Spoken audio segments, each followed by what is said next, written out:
హరే కృష్ణ. ఈరోజు మనం మన ఆధ్యాత్మిక రామేశ్వర యాత్ర వ్యాస పూజలో భాగంగా చివరి దశలో ఉన్నాం. అంటే చివరి రోజు తిరుగు ప్రయాణంలో ఉన్నాం. ఈ యాత్ర గురించి చెప్పాలంటే ఇది మహా అద్భుతమైంది, ఇది అసాధారణమైంది. నా జీవితంలో మొదటిసారి దాదాపుగా 60 మంది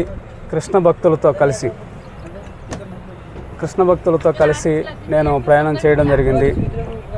ఈ ప్రయాణంలో అనేకమైన ఆధ్యాత్మిక ధామాలు, మన చైతన్య మహాప్రభు సందర్శించిన ప్రదేశాలు, వాళ్ళ కృష్ణ భక్తులతో కలిసి జపం చేసుకుంటూ, కీర్తన చేసుకుంటూ, ఇంకా హరినామ సంకీర్తనలు చేసుకుంటూ వెళ్ళడం జరిగింది.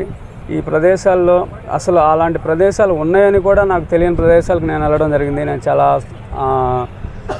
ఆనందంగా ఫీల్ అయ్యాను. సేమ్ టైం మీ అందరూ కూడా ఇలాంటి వ్యాస పూజలు, ఇలాంటి ఆధ్యాత్మిక యాత్రలు మళ్ళీ చేసి అసలు ఆ ఆధ్యాత్మిక ప్రదేశాలు, ఆ స్థల పురాణాలు, ఆ ప్రదేశానికి వెళ్ళిన తర్వాత మనం ఏం చేయాలి, మన జీవితం ఎలా ఉండాలి, మన అసలు భక్తులు ఎలా ముందుకెళ్ళాలి, అవన్నీ అక్కడ నేర్చుకున్నాం అనమాట. నేను ఎలాగో నేర్చుకున్నాను. ఇక నెక్స్ట్ జనరేషన్ మీరు కూడా ఇలాంటి ఆధ్యాత్మిక యాత్రలో మంచి గురువుని ఎంచుకొని, ఆ గురువు చెప్పిన దారిలో వెళ్తా, ఆయన స్థల పురాణం గురించి చెప్తున్నప్పుడు కొన్ని పాయింట్స్ రాసుకుంటా, అవి నెమరేసుకుంటూ మనం ఇలా మన తీపి జ్ఞాపకాలు, ఇంకా మధుర జ్ఞాపకాలు ఇంకా పెంచుకొని ఆ భక్తిలో ముందుకెళ్ళాలని ఆశిస్తున్నాను. మీరు కూడా ఇలాంటి యాత్రలో వెళ్ళండి. హరే కృష్ణ. ఎప్పుడు భక్తులతో కలిసి వెళ్ళలేదు. భక్తులతో కలిసి వెళ్ళడం వల్ల కొన్ని టెంపుల్స్ చూడడము, ఆ చరిత్ర తెలుసుకోవడము, అందరితో ఉండడం వల్ల కొన్ని విషయాలు బాగా తెలుస్తున్నాయి. యాత్ర చేయడం వల్ల ఏమంటే టెంపుల్కు చరిత్ర తెలుసుకోగలుగుతాము. గురువు ఆ సాంగత్యం వల్ల కొన్ని విషయాలు తెలుస్తాయి.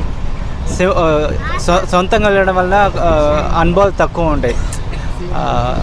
ప్లస్ భక్తి చేయడానికి ఈజీగా ఉంటుంది. ప్లస్ ఇంకా ఉమ్మడిగా ఉండడం వల్ల కొంచెం అండర్స్టాండింగ్, ఒకరికొకరు సర్దుబాటు చేసుకోవడము, రిలేషన్ పెరుగుతుంది. ఇలాంటి యాత్రల వల్ల